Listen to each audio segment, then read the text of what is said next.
మీకు తెలియంది కాదు, ఈరోజు ఉద్యోగాలు పొందుతున్నటువంటి వాళ్ళలో చాలామంది ఆర్ఓఎఫ్ఆర్ పట్టాల ద్వారా ఉద్యోగాలు పొందుతున్నటువంటి వాళ్ళు కూడా ఉన్నారు. ఆర్ఓఎఫ్ఆర్ పట్టాలంటేనే ఆనాటి యూపీఏ ప్రభుత్వం సోనియా గాంధీ గారి నాయకత్వంలో ఈ చట్టాన్ని తీసుకొచ్చి ఆ భూములు సాగు చేసుకుంటూ బతుకున్నటువంటి వాళ్ళు గౌరవంగా బతకటం కోసం మీ అందరికీ పట్టాలు ఇప్పించేటువంటి కార్యక్రమాన్ని పార్లమెంట్లో చట్టం చేసి చేయటం వల్లనే ఆనాటి కాంగ్రెస్ ప్రభుత్వం ఉమ్మడి రాష్ట్రంలో డాక్టర్ వైఎస్ రాజశేఖర రెడ్డి గారు కాంగ్రెస్ ముఖ్యమంత్రిగా ఉన్నప్పుడు ఈ ఆర్ఓఎఫ్ఆర్ పట్టాలు రాష్ట్ర వ్యాప్తంగా చాలా చోట్ల ఇచ్చాం.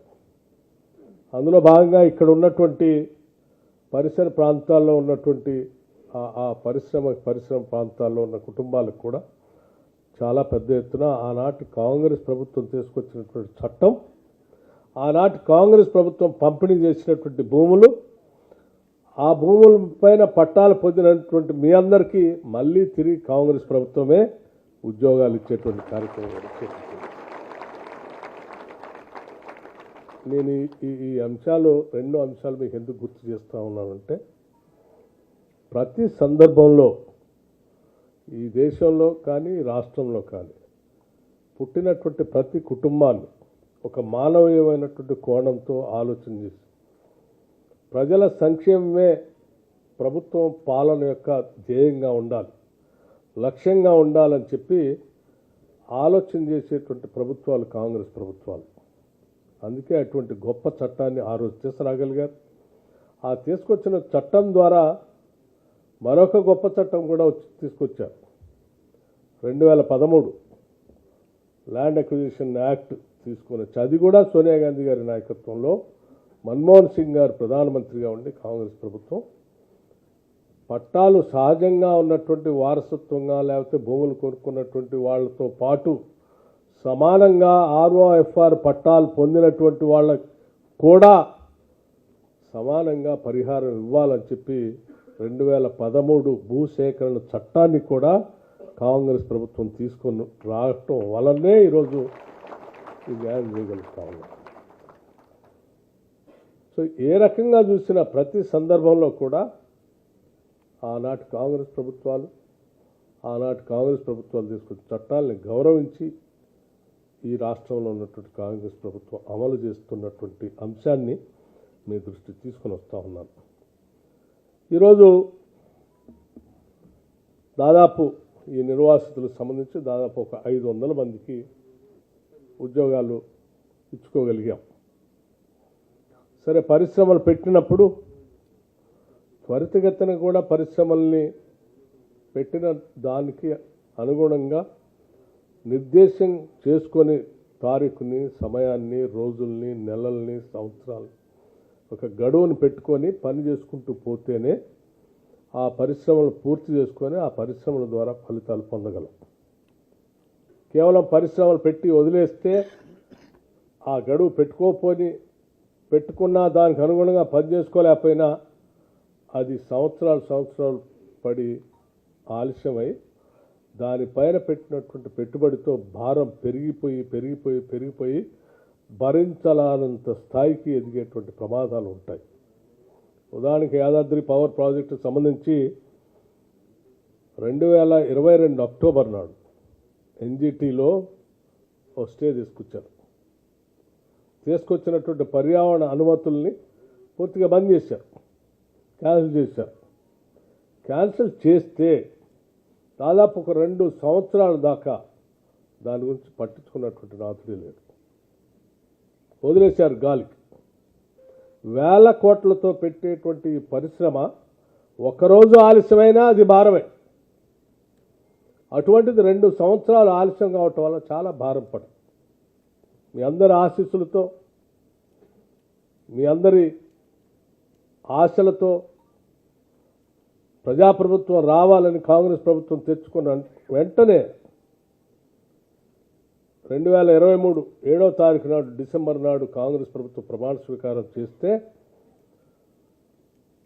వెంటనే కేవలం 2 నెలల్లోనే దీనికి సంబంధించి రివ్యూ చేసి 2024 ఫిబ్రవరి కాంగ్రెస్ గవర్నమెంట్ ఆనాడు ఆ జిల్లాలో కలెక్టర్గా పనిచేస్తున్నటువంటి హరిచందన్ గారు అనుకుంటా బహుశా వారితో మాట్లాడి ఇది పెండింగ్ ఉండటం వల్ల చాలా భారం పడుతుంది, వెంటనే మీరు అక్కడ ప్రజల యొక్క అభిప్రాయ సేకరణ కార్యక్రమాన్ని తిరిగి తీసుకొని మనం దాన్ని సబ్మిట్ చేసి పర్మిషన్ తెచ్చుకొని ఈ ప్రాజెక్టు ముందు పోయే కార్యక్రమం తీసుకోకపోతే ఇంకా చాలా భారం పడుతుందని చెప్పి ఇక్కడ నుంచి రోజువారీగా దాన్ని పర్యవేక్షణ చేస్తూ అక్కడ పబ్లిక్ హియరింగ్ చేపించి ఆ పబ్లిక్ హియరింగ్ వెంటనే పంపించి దానికి సంబంధించినటువంటి పర్మిషన్స్ కూడా తీసుకొని వచ్చి పనులు మొదలుపెట్టే కార్యక్రమాన్ని కాంగ్రెస్ ప్రభుత్వం చేపట్టింది. ఆ 2 సంవత్సరాల కాలం చాలా భారంగా మారింది. అందుకే కేవలం పర్యావరణ పర్మిషన్ తీసుకొచ్చి పనులు మొదలుపెట్టించడమే కాదు, ఈ యాదాద్రి పవర్ ప్రాజెక్టు సంబంధించి బహుశా చాలాసార్లు రివ్యూ చేసి ఉంటాను. నేను హైదరాబాద్ పిలిపించి ఇక్కడ రివ్యూ చేయడమే కాకుండా అక్కడ కూడా వచ్చి రివ్యూ చేసి క్యాలెండర్ ఫిక్స్ చేశాం. ఏ రకంగా ఫిక్స్ చేశామనంటే ఈ డేట్ వరకు ఈ ప్రాజెక్ట్ కంప్లీట్ అయ్యి ఈ జాతికి అంకితం చేయాలి. అలా చేయాలి అంటే సంవత్సరం లోపల మీరెన్ని ఎంతవరకు పని పూర్తి చేయాలి, నెల ఎంతవరకు పని పూర్తి చేయాలి, వారం ఎంతవరకు పని పూర్తి చేయాలని క్యాలెండర్ ఫిక్స్ చేసి మీరు ఫిక్స్ చేసినటువంటి క్యాలెండర్ ప్రకారం వారానికి అది పూర్తయిందా లేదా, ఆ వారంలో చేయాల్సిన పని పూర్తి కావచ్చు ఎందుకు కావట్లేదని ప్రతి వారం కూడా దాన్ని రివ్యూ చేసే కార్యక్రమం చేపట్టబట్టే ఈరోజు త్వరితగతిన ఇప్పటికే మనం 2 యూనిట్లని మనం అంకితం చేయగలిగాం, గ్రిడ్కి కలపగలిగాం అక్కడి నుంచి పవర్ ప్లాంట్. ఇప్పుడు కూడా నిత్యం రివ్యూ చేస్తూ దానికి కావాల్సినటువంటి కోల్ ట్రాన్స్పోర్టేషన్ కావాల్సిన రైల్వే స్లైడింగ్ కానీ లేకపోతే రైల్వే లైన్ కానీ లేకపోతే ఇతరత్ర కార్యకలాపాలు కానీ అక్కడ కావాల్సిన కన్స్ట్రక్షన్ యాక్టివిటీస్ కానీ లేకపోతే ఇక్కడ కొన్ని వేల మంది పనిచేసే క్రమంలో ఎక్కడో సుదూర ప్రాంతంలో గ్రామానికి దూరంగా ఉన్నప్పుడు అక్కడ పనిచేసేటువంటి కార్మికులు కానీ అధికారులకు కానీ ఉండటానికి కావలసిన సకల సదుపాయాల్ని మనం అక్కడ ఏర్పాటు చేయకపోతే ఇబ్బంది పడతారనేటువంటి ఆలోచనతో అక్కడ కావాల్సిన క్వార్టర్స్ సంబంధించి కానీ ఆ పరిసర ప్రాంతాల్లో కావాల్సిన వ్యవస్థలన్నింటినీ కూడా టైం బౌండ్ పెట్టి ఆ క్యాలెండర్ ప్రకారం పూర్తి చేసే కార్యక్రమాన్ని తీసుకొని ముందుకు పోతున్నాం. అందుకే ఈరోజు చాలా ధైర్యంగా గతంలో 2 యూనిట్లు ఎట్లయితే మనం ప్రొడక్షన్లో తీసుకొచ్చామో రేపు జనవరి లోపల అంటే ఈ సంవత్సరం డిసెంబర్ లోపలనే వాటిని సంపూర్ణంగా పూర్తి చేసి జనవరి 15th కల్లా పూర్తిగా ఈ జాతికి అంకితం చేసే కార్యక్రమాన్ని సంపూర్ణంగా చేస్తామని చాలా ధైర్యంగా చెప్తా ఉన్నాం. దీనికోసం ప్రతి నిత్యం రివ్యూ చేస్తూనే ఉన్నాం. ఈ చేసే కార్యక్రమంలో అందరి సహాయ సహకారాలు, అధికారులు, అటు బిహెచ్ఎల్ సంబంధించినటువంటి వాళ్ళు, అక్కడ ఉన్నటువంటి స్థానిక ప్రజాప్రతినిధులు, జిల్లా అధికార యంత్రాంగం సమన్వయంతో నిత్యం దీన్ని పూర్తి చేసుకుని ముందుకు పోయే కార్యక్రమం చేస్తూ ఉన్నాం. ఆ చేసే క్రమంలో సరే కొన్ని ఇబ్బందులు ఉన్నప్పుడు కూడా వాటిని అధిగమించి ముందు పోయే కార్యక్రమానికి పోతా ఉన్నామని మీ అందరికీ మనవి చేస్తూ అక్కడ పనిచేసే సిబ్బందిగా ఈరోజు పెద్దలు మాట్లాడినట్టు ఆ ప్రాజెక్ట్ ఒక దేవాలయం లాంటి అక్కడ ఉత్పత్తి అయ్యేటువంటి కరెంటు ఈ రాష్ట్ర జీడిపికి పెద్ద ఎత్తున ఉపయోగపడే విధంగా ప్రతి ఒక్కళ్ళ మనసు పెట్టి దాన్ని పనిచేయాలని చెప్పి ఉద్యోగాలు పొందుతున్న మీ అందరూ కూడా నేను విజ్ఞప్తి చేస్తాను. అలాగే మీరు పనిచేస్తున్న మీ అందరి వెల్ఫేర్ గురించి సంపూర్ణంగా బాధ్యత ఈ ప్రభుత్వాలు. ఇప్పటికే చాలా సందర్భాల్లో ప్రభుత్వ పరంగా ప్రకటనలు కూడా చేశాం. ఈ రాష్ట్రం తెలంగాణ రాష్ట్రం కేవలం దేశంలో ఉన్నటువంటి రాష్ట్రాలతో పోటీ పడటం కాదు, ప్రపంచంతోనే పోటీ పడేటట్టుగా తెలంగాణ ముందుకు పోవాలనేటువంటి ఆలోచనతో ప్రణాళిక తయారు చేసుకుని ముందుకు పోతాం. తెలంగాణ రైజింగ్ అని చెప్పి ముందుకు పోతున్న క్రమంలో అత్యంత ప్రాధాన్యత ఎడ్యుకేషన్ కూడా ఇస్తూ ఉన్నాం. ఉద్యోగ అవకాశాల ద్వారా మాత్రమే పేదరికాన్ని జయించవచ్చు, చదువు ద్వారా మాత్రమే, విద్య ద్వారా మాత్రమే మనం సామాజిక పరమైనటువంటి వెనుకబాటుతనాన్ని, ఆర్థిక పరమైనటువంటి వెనుకబాటుతనాన్ని అధిగమించి అనేక విజయాలు సాధించవచ్చు అనేటువంటి ఆలోచన, నమ్మకం ఈ రాష్ట్ర ప్రభుత్వానికి.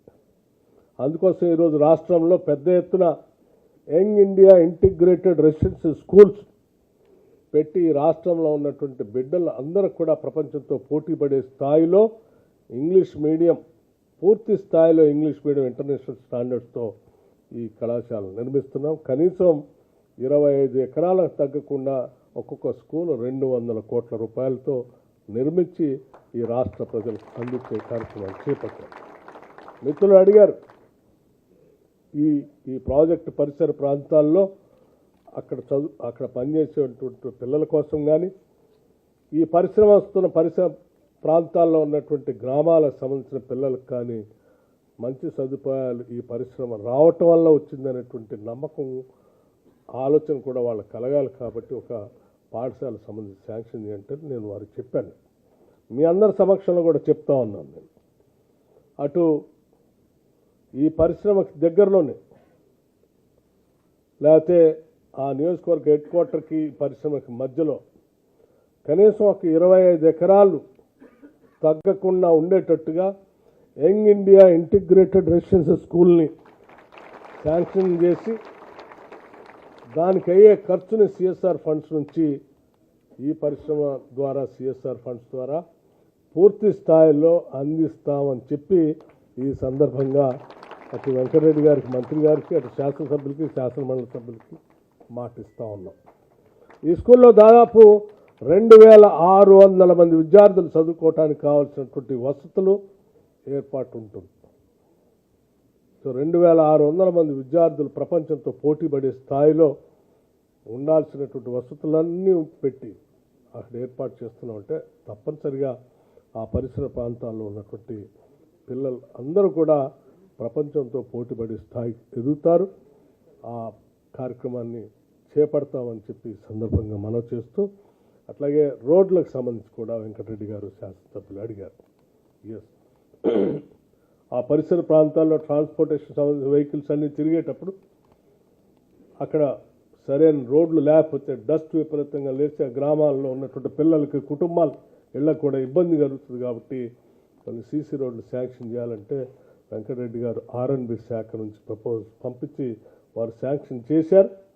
దానికి క్లియరెన్స్ కూడా ఇచ్చాం. దానికి సంబంధించి ల్యాండ్ ఎక్విజిషన్ కావాలంటే ల్యాండ్ ఎక్విజిషన్ సంబంధించి కూడా నిధుల్ని నిన్ననే ఆదేశాలు ఇవ్వటం కూడా జరిగింది. ఎటువంటి ఇబ్బంది లేదు.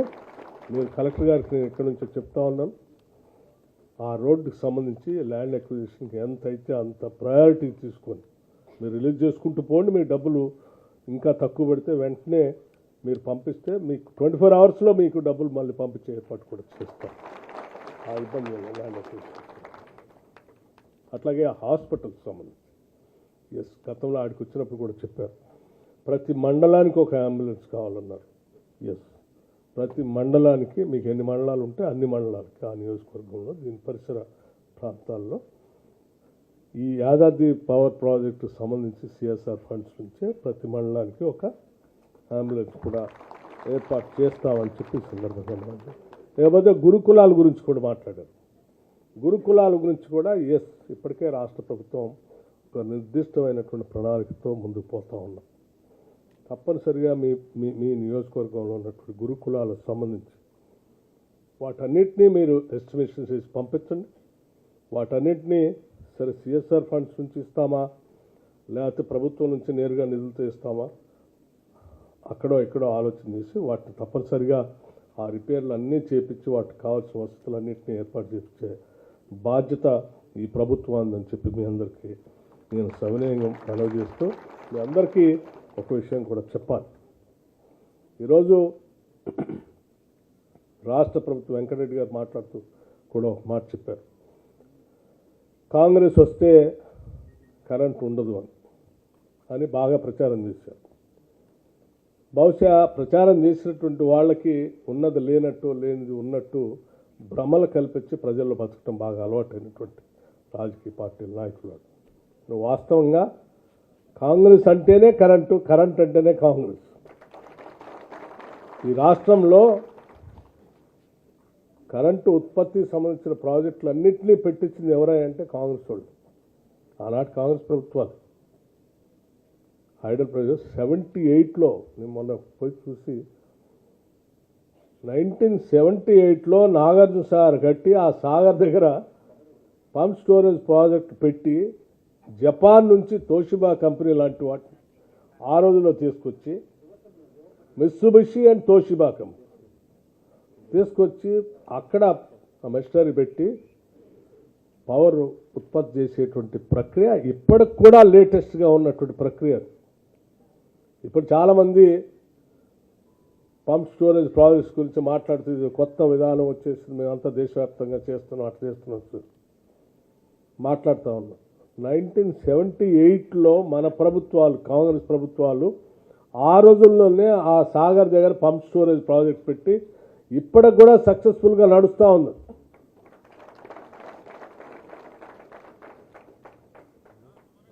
హైడల్ పవర్ ప్రాజెక్టులు పెట్టినా, థర్మల్ పవర్ ప్రాజెక్ట్స్ పెట్టినా, లేకపోతే విండ్ ప్రాజెక్ట్స్ పెట్టినా, సోలార్ పవర్ ప్రాజెక్ట్స్ పెట్టినా, ఏది తీసుకొచ్చినా ప్రతి దాంట్లో ఆనాటి కాంగ్రెస్ ప్రభుత్వాలే ఆలోచన ముందు చూస్తూ తీసుకొచ్చాయి తప్ప వీళ్ళు తీసుకొచ్చి పెట్టింది వీళ్ళు తీసుకొచ్చి పెట్టినవన్నీ వీళ్ళు వచ్చి 10 సంవత్సరాల్లో ఆ భద్రాద్రి పవర్ ప్రాజెక్ట్ అని పెట్టారు. అదేమో సబ్ క్రిటికల్ టెక్నాలజీ పెట్టేసి దాని భారం దాని మీద వేశారు.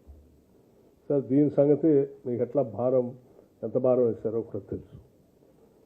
సో ఈ పరిస్థితిలో నేను చెప్పేది ఏంటంటే ఇప్పటికి కూడా కాంగ్రెస్ పార్టీ రాగానే న్యూ ఎనర్జీ పాలసీని తీసుకొని వచ్చి పెద్ద ఎత్తున కన్వెన్షనల్ ఎనర్జీతో పాటు నాన్ కన్వెన్షనల్ ఎనర్జీని కూడా ఈ రాష్ట్రంలో పెద్ద ఎత్తున అందించాలని ఆలోచనతో ముందుకు వస్తున్న దేశంలోనే అత్యుత్తమైనటువంటి గ్రీన్ పవర్ని ఉత్పత్తి చేసే డెస్టినేషన్ రాష్ట్రంగా తెలంగాణని మార్చబోతామని కూడా చెప్తా ఉన్నాం. ఈరోజు బహుశా నాకు తెలిసి దేశంలో ఏ రాష్ట్రంలో కూడా లేనన్ని అగ్రికల్చర్ పంప్ సెట్స్ని 29 లక్షల అగ్రికల్చర్ పంప్ సెట్స్కి మనం ఉచితంగా కరెంట్ ఇస్తూ ఉన్నాం. 51 లక్షల కుటుంబాలకి 200 యూనిట్లు ఫ్రీ పవర్ ఉచితంగా ఇస్తూ ఉన్నాం. ఇవి ఇస్తూ కూడా మనం ఈ ప్రభుత్వం వచ్చిన దగ్గర నుంచి ఎక్కడ ఎటువంటి డిమాండ్ కూడా పెరుగుతూ ఉంటుంది, విపరీతంగా పెరుగుతుంటే కూడా ఎక్కడా పవర్ కట్స్ లేకుండా నాణ్యమైనటువంటి విద్యుత్తుని అందిస్తూ నిరంతరం రెప్పపాటు కూడా కరెంటు పోకుండా, రెప్పపాటు కూడా ఇందులో పనిచేసేటువంటి ఉద్యోగస్తులు అప్రమత్తంగా ఉంటూ నిత్యం పనిచేస్తూ ఉన్నారు కాబట్టి దీన్ని మనం సాధించగలిగాం. అందుకే విద్యుత్ సిబ్బందికి కూడా నేను ఈరోజు మనస్ఫూర్తిగా అభినందనలు తెలియజేస్తాం. మనం ఎన్ని ప్రణాళికలు చేసినా అంతిమంగా డెలివరీ మెకానిజం చేసే దగ్గర సిబ్బంది దగ్గర ఉండి పనిచేయబట్టే మనం సాధించగలుగుతాం. ఈరోజు ఈ రెండింటికి 29 లక్షల పంప్ సెట్లకు ఇచ్చేటువంటి ఉచిత కరెంటు, 200 యూనిట్లకు ఇచ్చేటువంటి ఉచిత కరెంటు చూస్తే దాదాపు 17,000 కోట్ల రూపాయలని రాష్ట్ర ప్రభుత్వం 17,000 కోట్ల రూపాయలని రాష్ట్ర ప్రభుత్వం విద్యుత్ శాఖకి సంవత్సరానికి కడతా ఉంది. ఉచితంగా ఇస్తున్నామని చెప్పి విద్యుత్ శాఖ ఏమో ఉచితంగా వదిలేయట్లే. మేము ఆర్థిక శాఖ ప్రతి నెల 12,500 కోట్ల రూపాయలు అగ్రికల్చర్ పంప్ సెట్స్ పేరు మీద, ప్రతి నెల 200 యూనిట్లు కొనేటువంటి కరెంటుకు సంబంధించి 4,200 కోట్ల రూపాయలు దాదాపు ఇప్పుడు మన యావరేజ్. ఇవి సంవత్సరానికి 12,500 కోట్ల రూపాయలు అగ్రికల్చర్ పంప్ సెట్స్కి, 4,200 కోట్ల రూపాయలు 200 యూనిట్లు ఫ్రీ పవర్కి కడతా ఉన్నాం.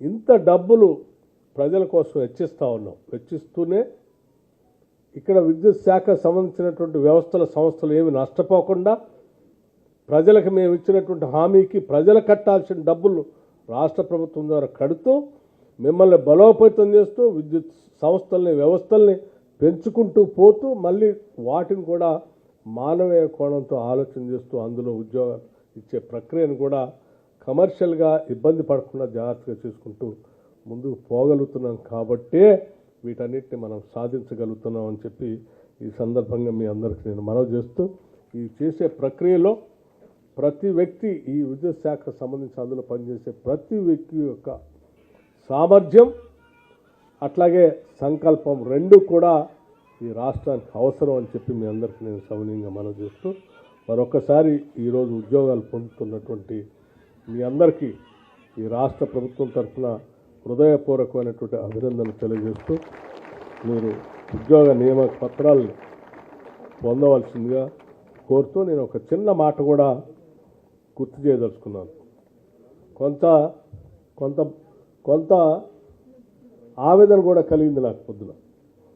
ఒక వ్యక్తి ఎవరో నాకు వాట్సాప్లో సర్క్యులేట్ చేశాడు. ఏమనంటే ఈ ఉద్యోగ నియామక పత్రాలు ఇచ్చేటువంటి 500 మందికి 350 మందికి ఎంతమందికి ఉంటే అంతమందికి దీనికి వీళ్ళందరినీ పిలిచి మీటింగ్ పెట్టి కోట్ల రూపాయలు ఖర్చు పెట్టి నియామక పత్రాలు ఇవ్వటం అంత అవసరమా? ఏదో ఆన్లైన్లో పెట్టేస్తే వాళ్ళు డౌన్లోడ్ చేసి తీసుకొని వెళ్ళిపోతారు కదా. నేను అడుగుతా ఉన్నాను, మీ అందరినీ ఇక్కడ పిలిచి సంతోషంగా ప్రభుత్వ పరంగా మీ కుటుంబ సభ్యులతో సహా కలిసి నియామక పత్రాలు ఇచ్చి దీనికి సంబంధించిన సమాచారం కూడా మీ అందరికి చెప్పి ఇవ్వటం ఇది ఒక మానవీయ సంబంధాలు, మనిషికి మనిషికి ఉన్నటువంటి మానవీయ సంబంధాలు, కుటుంబ సంబంధాలు. ఒక మెషిన్ లాగా ఏదో కంప్యూటర్లో ఆర్డర్ ఇచ్చేసి మీరు డౌన్లోడ్ చేసుకొని మీరు వెళ్ళిపోయేటువంటి ఒక మెకానికల్ లైఫ్ కాదు మనది. ఈ రాష్ట్ర ప్రభుత్వాన్ని, ఈ రాష్ట్రంలో ఉన్నటువంటి ప్రజలది ఒక కుటుంబ బంధం, కుటుంబ బంధుత్వం. ఈడ మనిషికి మనిషికి మానవీయ సంబంధాలే ముఖ్యం తప్ప ఏదో మేము ప్రచార ఆర్భాటం కోసం చేసింది కాదు. ఇది కోట్ల రూపాయలు ఎక్కడ ఖర్చు పెట్టింది కూడా కాదు. ఉన్నది ఇది భవనంలో ఉంది. అంటే కావాలని కొద్దిమంది వాళ్ళు ఆ 10 సంవత్సరాలు ఉద్యోగాలు ఇవ్వలే మీకు, ఇవ్వకపోగా ఇవాళ ఉద్యోగాలు ఇవ్వటం కోసం చేసే ప్రక్రియను కూడా ఇంకో రకంగా ఒక తప్పుడు ప్రచారం చేయాలని చెప్పి ఒక ఆలోచనతో ఈ ఎనర్జీ డిపార్ట్మెంట్కి సంబంధించినటువంటి కొన్ని 1-2 వాట్సాప్ గ్రూపుల్లో సర్క్యులేట్ చేస్తున్నారని చెప్పి నాకు పంపిస్తే నాకు నిజంగా వాళ్ళని చూసి నవ్వాలో ఏడవాలో కూడా అర్థం కాలేదు.